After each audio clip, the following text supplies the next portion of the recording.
sa pagkakataong ito, hindi kami titiklop, hindi kami yuyuko.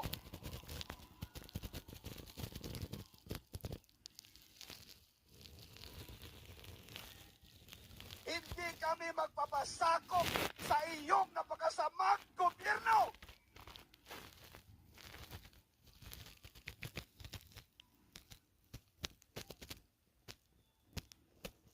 Hanggat sa kalauhulihang patak ng aming dugo. Anyway, wala naman kami dapat na, kasi parang pinatay nyo na rin kami. Nung nilusob nyo ang aming compound, pinalarhura nyo ang aming compound, para na rin nyo kami pinatay. Kaya, kahit anong gagawin, hindi kami titiklop, hindi kami